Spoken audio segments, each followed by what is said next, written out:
we'll just go ahead and start right here with the jack. It does have a manual way that you can crank it up and down. You'll pull the handle to the down position, pull the cap out, put the handle in there, and manually crank them up one at a time. But when you go to run them on electric, the switch has to be in the up position and the cap has to be on. So we're going to go into the front compartment down here at the bottom. Is where your battery's at.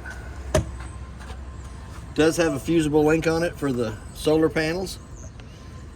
Also has a bypass hose for the water pump system. One white valve turns in line with the hose with the cap on the end of it, goes down inside your antifreeze jug. Once you go to the inside and turn the water pump on, it will suck from the antifreeze jug through the whole system of the unit.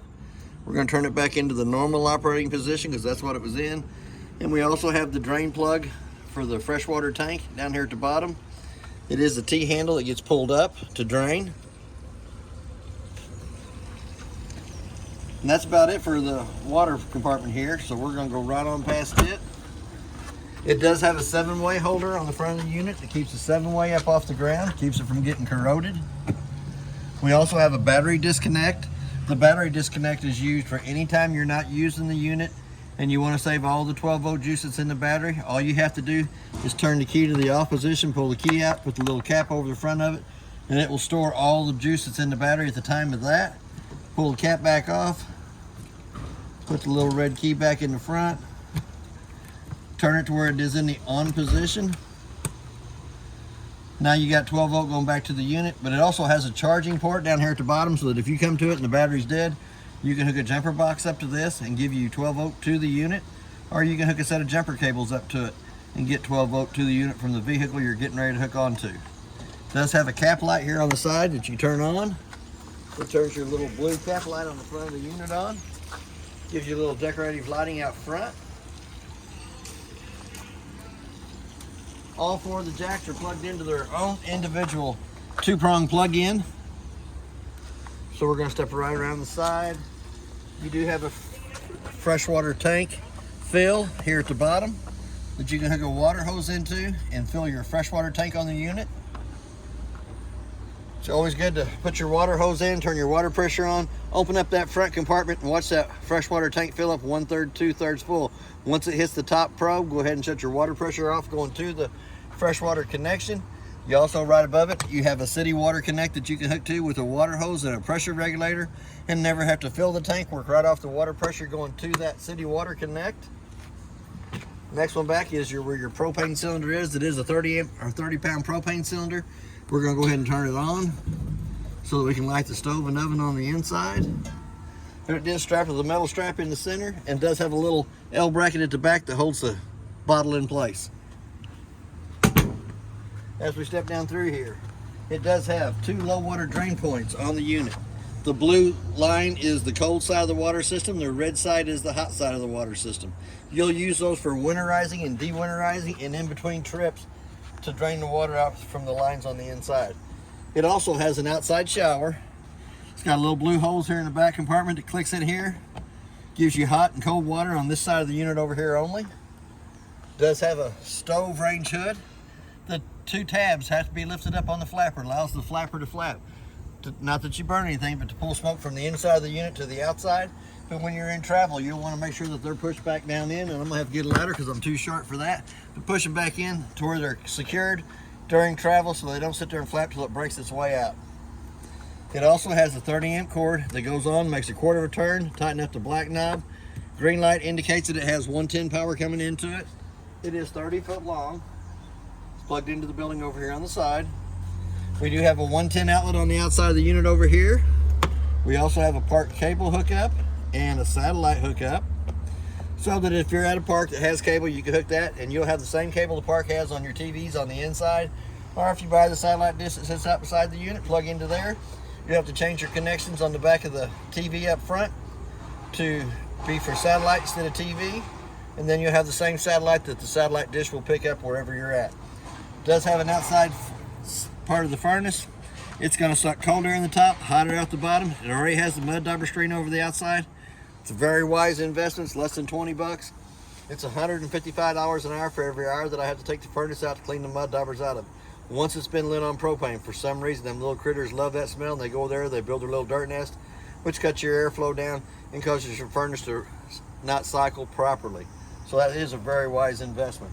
We're going to come back to the hot water heater next. On the hot water heater, it does have an on and off switch on the outside. O's in the off position, I's in the on position. It does have a little pop-off valve for the bleeder for the hot water heater, but you have to have it in the on position out here for the controls on the inside, the digital readout, to work properly. Sometimes you have to adjust the little rubber and make sure it's back over the top of that. We're going to go into the bottom compartment, is where your termination valves will dump from. You hook your sewer hose to that, take it over into a dump station. We're going to come right here in the back. This is the little blue hose that hooks up to the outside shower. It gives you hot and cold running water to the off door side of the unit. We're going to come into this bottom compartment down here. It does have a magnet for holding it up. The 3-inch valve in the front is your black tank. The 2-inch valve on the left-hand side of that in the back is your gray tank. Both tanks are completely open right now. We're going to make sure they're shut before you take off, so we'll go ahead and pull them down. Click them into place. Also has a cord in here for the remote control for the jacks on all 4 corners. Does have a storage panel on either side of the step in the back. They are locked. They have their own special key for that. It is prepped for a backup camera and does have a porch light on the back of the unit. We're going to slide right on past that. Come over to this side over here. Does have a pretty good sized little storage compartment down here. That actually has your handle for the 4 corner jacks. Goes in where the rubber plug is. Pull down on the black switch. Allows you to manually crank them jacks up or down. But when you get ready to run them on electric off the remote, that switch has to be in the uppermost position. We got one more compartment here. 751 key will open it up. It is access to the back of the refrigerator only.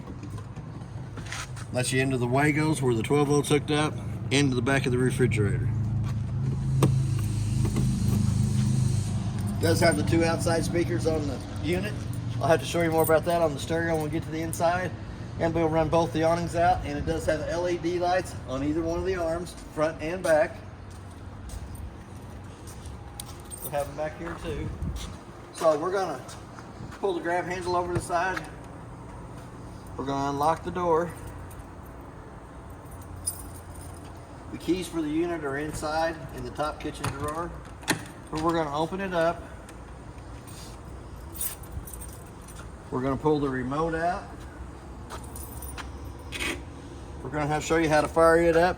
And the 2 buttons in the center get held down at the same time till the green light comes on the top. Then we're going to go up to the 2 top switches, push down on them. Then we're going to come down here. The blue one will take the jacks up.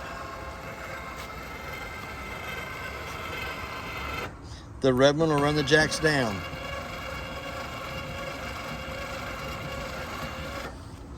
So we got it back down just about where it was. I don't think this one will run the slide room automatically, but it also has a switch right here just inside the door that'll run that slide room out. It's always good to make sure there's not a tree parked up along that side or another vehicle pulled up along it before you run it out. I'll show you another good little trick about it when you get ready to run the slide room in.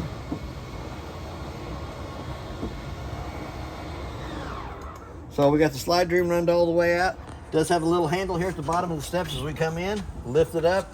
It does have 4 fishing pole holders on the right hand side there to go all the way to the front water compartment on the unit.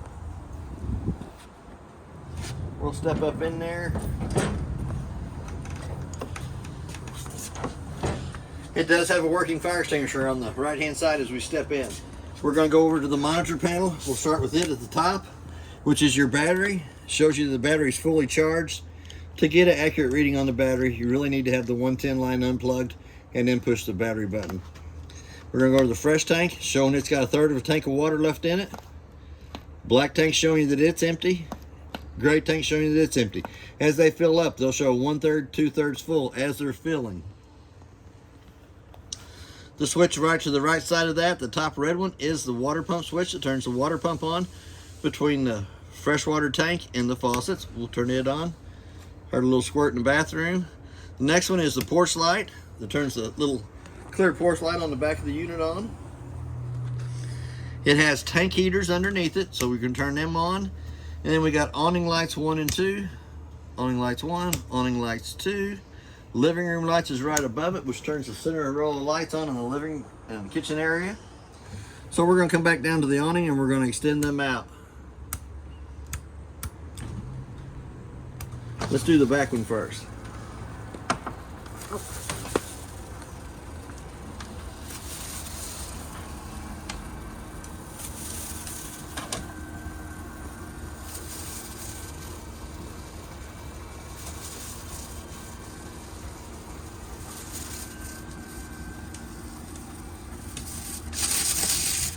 Now I'm going to bring it back up just a little bit so that I can get the skirt hanging down. We're going to run it back out. Now we're going to come over to the next one. We're going to run it out. It's on the off door side.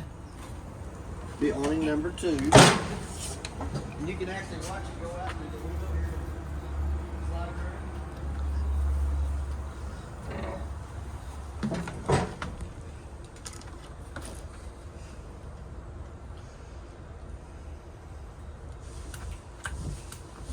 Now I'm going to run it back in just a little bit so I can get that skirt hanging down.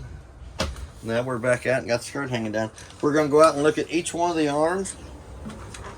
Has a pinch point on it that you can pull down against. And we'll put the pitch of the rain coming off this side here. Tighten up the little black knob. If I can get both hands to tighten it up. Which will put the pitch of the rain coming off this side here. We're going to loosen that back up. Same way with the awning on the front of the unit. You'll pull down against it, tighten up the little black knob, push the pitch of the rain coming off this side over here. And there is one of them arms on each one of the awning arms. So you can change the pitch either way you wanted to go with it. When you get ready to roll the awnings back up, the knobs have to be loose. Allows the inner arm to slide up through itself. This one here will do the same thing. You can pull down against it, tighten up the black knob. Tighten up the black knob and it should hold it in place. Before you get ready to roll it back up, you're going to loosen it back up. Same way with all the awning arms. They've all got a pinch point.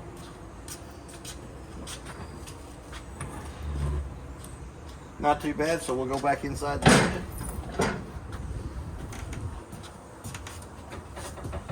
Right down below the main monitor panel, it does have a solar panel digital readout. It shows you exactly how much voltage the sunlight's putting out to the battery.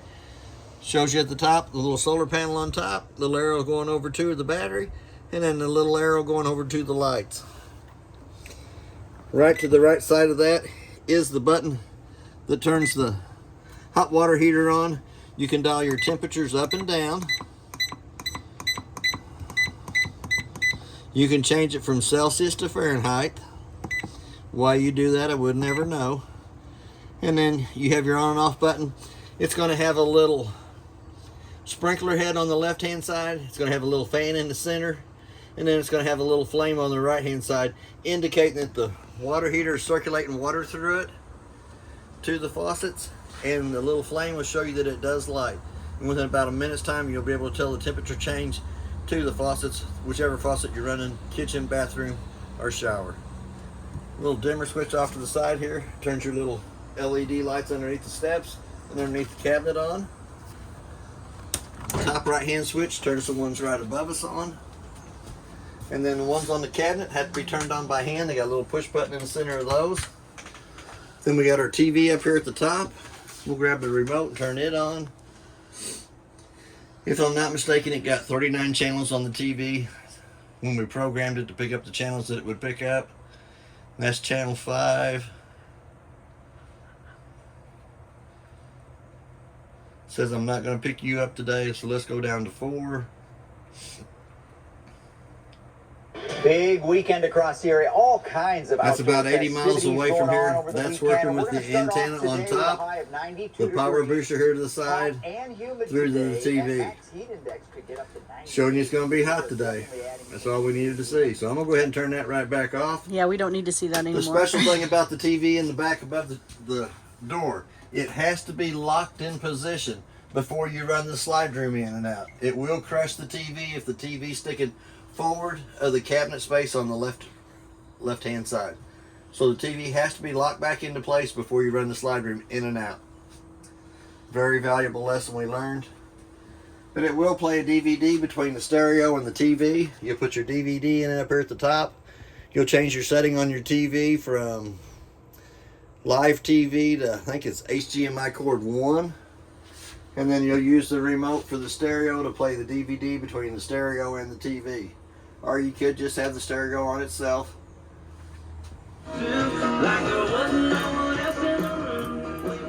A speakers is inside, so we're going to turn them off. We're going to turn your B speakers on. Crank the stereo up a little bit. You can actually hear the outside speakers. We'll crank that back down. We're going to turn it to where the A speakers are back on, and then we're going to shut it off. But there is a remote for the stereo that turns it on and off. We're going to make sure it turns it on and off. Yep, sure turns it on. Sure turns it off. We're going to go to the jealousy windows in the kitchen area. We're going to undo the mini blind so we can pull it up. On the insulated windows, they will manually crank open. They're called jealousy windows. They go out about 2 inches.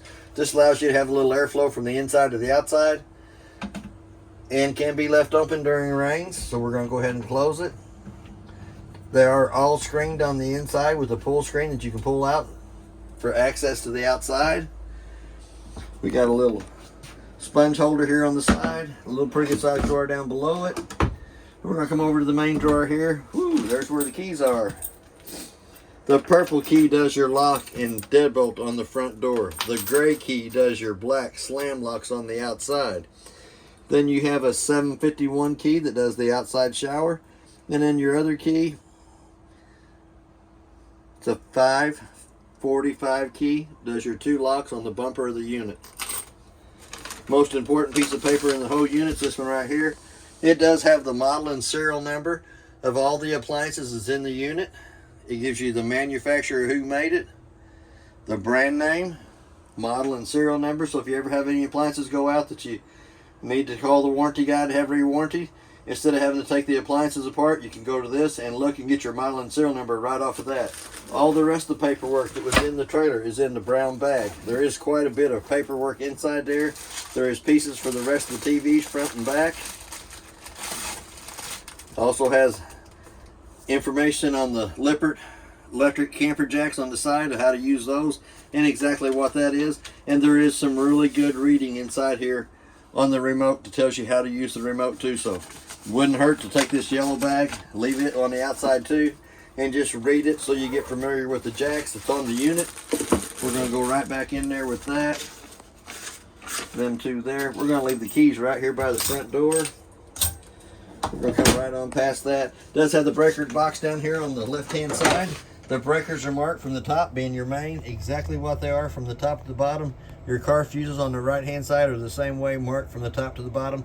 But on the car fuses, they do have a little red light on the right hand side. Anytime one of those fuses would happen to blow, it will have a red light indicating that the fuse is blown, that it's by. And you can also see it through the little tinted cover on the front here. When we light the furnace, I'm going to go ahead and light it and show you. You can actually look down inside of it, in the front of it, and you can actually see the flame burning inside the chamber on the glass eye on the left hand side.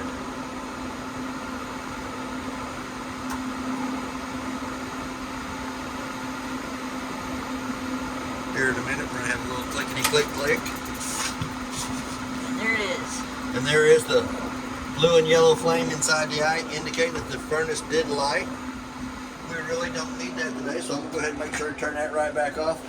Automatically the flame will go off on the furnace, but the furnace says it's got hot, so the fan on the furnace is going to burn for at least 5 to 7 minutes till it cools the chamber down.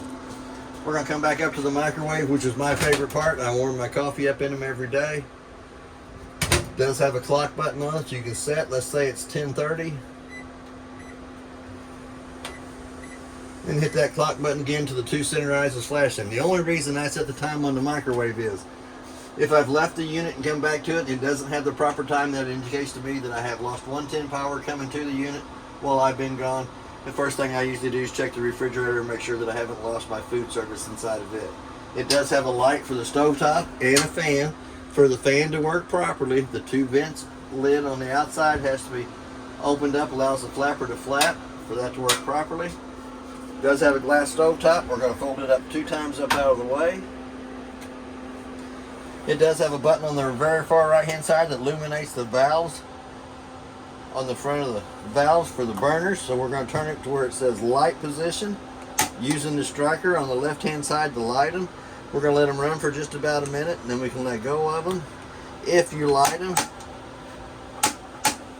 and let go too quick, doesn't warm the thermocoupler up, will not let the burner burn. So you're going to hold it in for just about a minute, then you turn it over to the temperature you want. Same way with all 3 burners on top. It's got to warm the thermocoupler up on the burner before you can actually turn it and leave it burning. Anytime it has gas coming through the valves, it will turn the handles red. So we're going to go down into the oven. We're going to do the same thing on it. We're going to turn it to where it says pilot on, using the same striker on the left hand side to light. And it is a little harder to light the oven, but you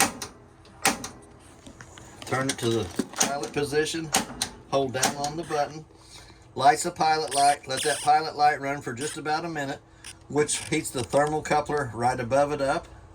Once the thermocoupler comes up to temperature, then you can dial it up to the temperature you want the oven to come to, and presto, it does light.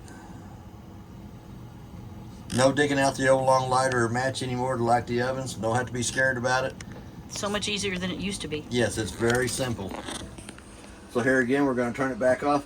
Anytime you have gas coming through the valve, it'll be red. And if you turn the switch down to the bottom, you also get the illuminated lights on the burner knobs, and it also gives you light in the oven so you can see the cookies, the biscuits, or the pies that you're baking. And I like them all. Me too. And notice, this is not for cooking. You have to fold it up. It does have to be folded up. The cover does say on the front of it. Don't put your 2 pans of boiling water on top. Turn all 3 burners on, because it won't make them boil. All it makes to do is the black glass will shatter. So we're going to step right past that. That's where your thermostat for the furnace was. It is in the off position. All you have to do is pull it over to this side here, crank it up to the temperature you want. Automatically it'll come on. We're going to go back to the AC. We're going to run the compressor wide open. Does not have the heat option strip in the air conditioner. That is an appliance that you can add to it later. But it has 3 speeds on the cool side, and the gray side is fan on. Probably should have turned that on before I started sweating, but here again, the 2 lights above the recliners have a little push button in the center to turn them on. It does have an eating tray for both sides. Also has the USB ports, big and the little one there. Do have the lights underneath the chairs. This black button towards the back turns the lights off. Does have a pull handle for the recliners on the outside edge of the recliners, both of those. Does have a little storage in the center for your remotes. Does have cup holders there, and has cup holders on top of the tables itself. Now we're going to come to the refrigerator and freezer. Open both of them up. As you can see, the cold air coming out is a little smoky. But it has its own thermostat up in the freezer section for the freezer. And if I'm not mistaken, it got down to 10 below off my thermometer overnight. Then we have a set of push buttons down in the bottom for the refrigerator only on it.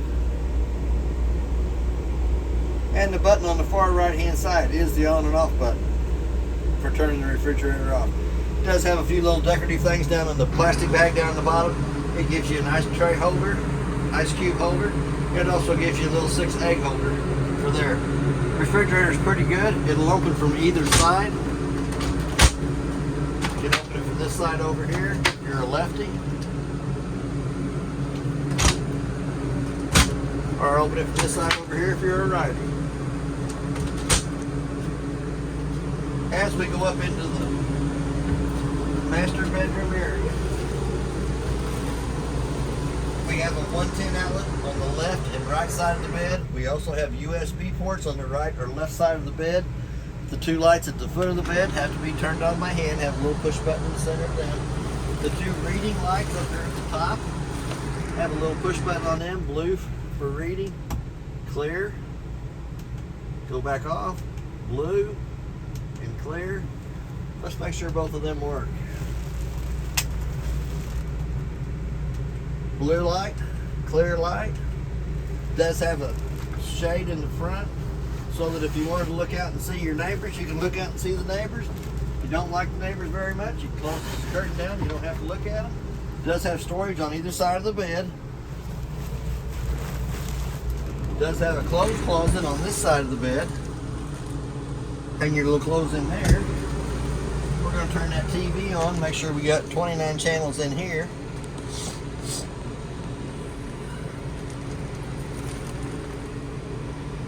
Let's see. We're going to go over channels. Yes, sir.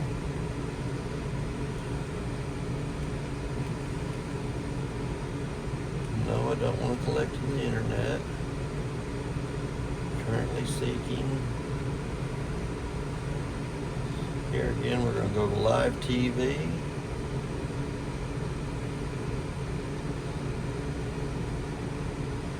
Browser. Let's go with no. Maybe I should have went yes. But it'll go through and program the TV into the sites that you want to see. It is a smart TV, has Netflix, YouTube, Primetime website on it.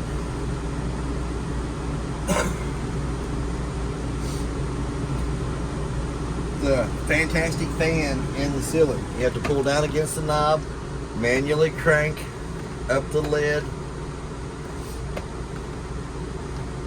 We're going to get some of that cold air coming this way. It does have a fan speed, and there is 4 speeds on the fan.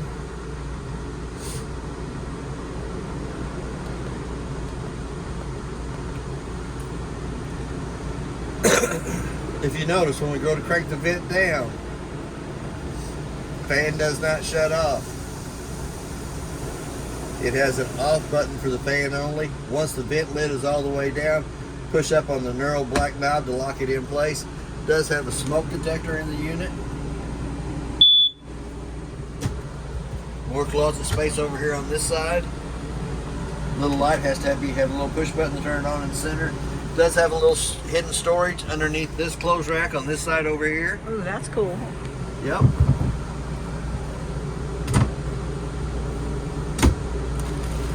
Does have the slow rising shades on the windows in the bedroom. If you come down, lock into place, goes back up. Does have the jealousy windows up here. Give you a little cross breeze air coming through. And the one over there is the fire escape. Yes, the one on the door side is the fire escape window. Little red handle comes off. Pull the shade or the screen, pulls it loose. Little red handle here comes up, goes all the way through the window frame at the bottom for access up here in the front. Does have more little storage here on the side. Not too bad. Can store stuff up underneath the bed. I'll remake the bed here in a minute. I get out.